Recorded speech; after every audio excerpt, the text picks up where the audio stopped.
Welcome to Doing Life Deliberately. My name is Trisha, and today we're going to talk about the top 10 reasons why our family chose to homeschool.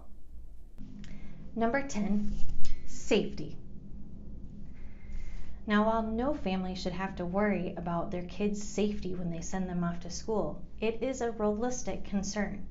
From school shootings, to bullying, to drugs, to alcohol, to violence, you just never know what your kids will face in and of a day at school.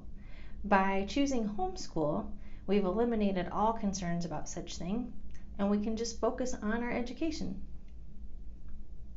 Number 9, family vacations.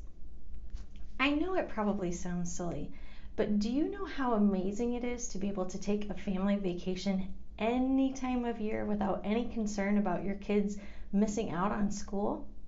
We can take advantage of deals all across the country or around the world for that matter.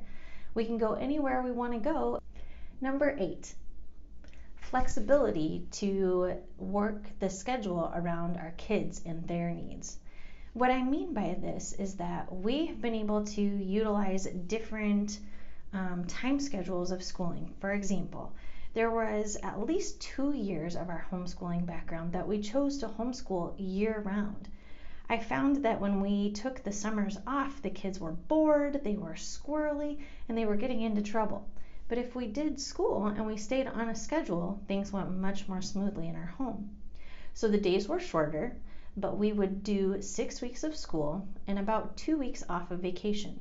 So whenever we wrapped up 6 weeks, we had 2 weeks of a break to look forward to. We've also done a schedule of doing 4 days of school and 3-day weekends, which has also worked beautifully for most of our homeschooling background. The kids do school in the morning and maybe an hour or two in the afternoon as they finish some homework or do piano lessons or do some silent reading. But they stay occupied in the morning and get all of their schoolwork done, and they've still got plenty of time to have a 3-day weekend. Number 7, making the most of the time that we have with the kids while they're still at home. Now, my youngest is 7 years old, but my oldest is 13, and the hours are ticking down until she's moved out of the house. We don't want to miss a single moment with her. The closer we get to graduation, the more we feel this impending deadline of her leaving our home, and we really just want to make the most of the time that we have with each of our kids. By doing homeschool, we can spend all day with them. We don't have to send them away for 8 hours of the day or more. We get to spend that time with them, and I know that I've done everything that I can to give them quantity time and not just quality time. Number 6, choosing what our kids learn and when they learn it. And I know a hot button topic for homeschool families and for many other families for that matter is when their kids should be exposed to sex education. Now, I've heard that a lot of schools are beginning this process when the kids are 5-year-old kindergartners, and to me that is just way too soon. And that's just my opinion. Every parent is entitled to their own opinion, but I want to make that choice as a parent, not a teacher or a school system or a state government. I'm the parent, I make the choice. So when it comes to those sorts of things, we want to be able to discern by our kids' maturity and how old they are and the questions that they ask when they're ready. Number 5, readiness to learn versus the state's guidelines. This is really where the rubber met the road for our family. When our daughter was 4, her birthday was September 18th, and the state's cutoff for enrolling was September 1st. This meant that she would have to wait an entire year, 2 weeks shy of her 5-year-old birthday, to be in 4-year-old kindergarten. And she was ready to do work, first grade work at 4 years old. So why would we wait? Number 4, personal attention to our kids. I am amazed by teachers who take care of 25 to 30 students in their classroom on a daily basis. You guys are heroes. But one of the things that we have appreciated as being a homeschool family is that we're able to give our kids so much more personal attention than they would ever be able to get in a public or private school classroom.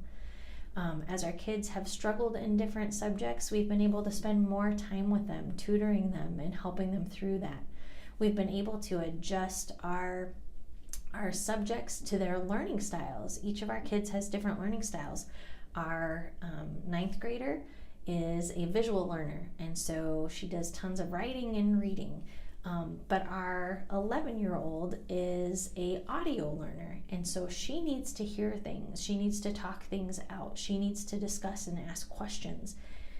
And so in various ways we have seen over time that we have to adjust and adapt our schooling methods. So we're thankful that we can do that and give them that personal attention at home. Number 3, mom and dad as the biggest influencers. To us, this is a big deal.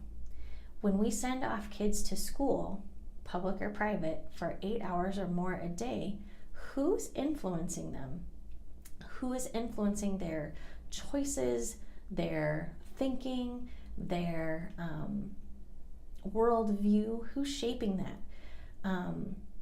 It's going to be mostly their friends. It's going to be their teachers. It's going to be the companies that write the curriculum that they read. It's going to be the government that mandates what they learn and when they learn it.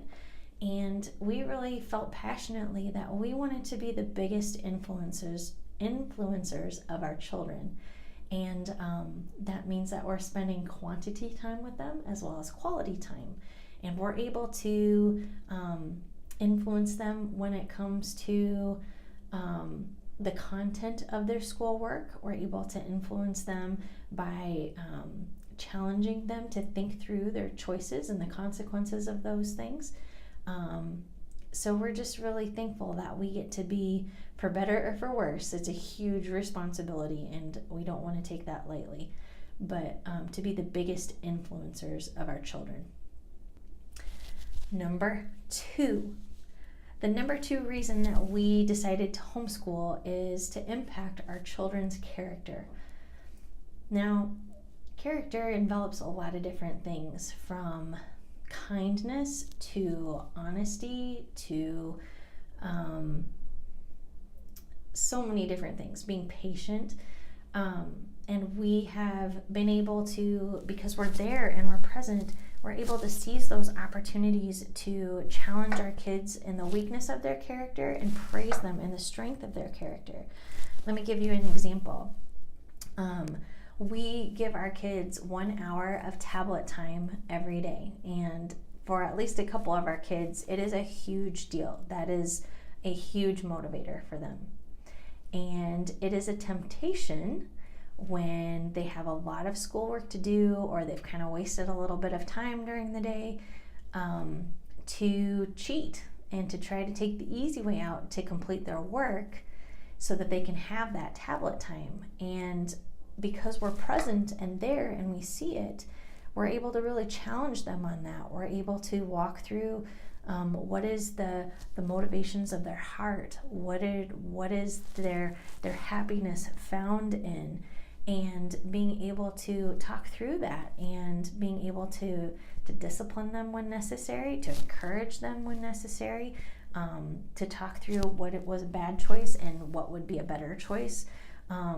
And those are things that, 1, might not be addressed at all in a school setting. 2, might not be addressed the way that we would desire them to be addressed. So we're so thankful that we can be there and seize those opportunities throughout the day to challenge our kids in their character. And the number 1 reason that we chose to homeschool was because of our faith. Deuteronomy 6:6-8 talks about how God instructs the Israelites to teach their children to love the Lord their God with all their heart, soul, mind, and strength. And he told them that they were supposed to do it when they were in their house and walking by the way, when they were laying down and when they rose up. The point being that it was supposed to be part of everyday life, not just a Sunday thing, not just a evening thing, not just when they're ready to go to bed or when they wake up in the morning or when we say a prayer at the dinner table, but all of those things combined and everything in between. And so we're able to, through homeschool, use curriculum that is Christ-centered and that will point the kids to see God in science, to see his orderliness in math, to see his provision and his discipline and his protection throughout history, to be able to see his overall plan, to be able to see his creativity in art and music. Those are all things that would not get pointed out necessarily in a private school setting, and probably not at all in a public school setting. So we really believe that by seizing this opportunity to homeschool our kids, we're able to make the most of the time that God has given us with them, and hopefully point them to the Lord, to love him in all that they think and say and do. Ultimately, that is a decision that they will have to make for themselves. But by homeschooling, we know that we've done everything that we possibly can to point them in that direction. So there you have it. There's our top 10 reasons for homeschooling. I hope that you found that helpful or interesting. If you did, give us a thumbs up and hit subscribe and even share it with your friends. We'd love to hear from you, so send us your questions and comments, and we'll see you next time. Keep doing life deliberately.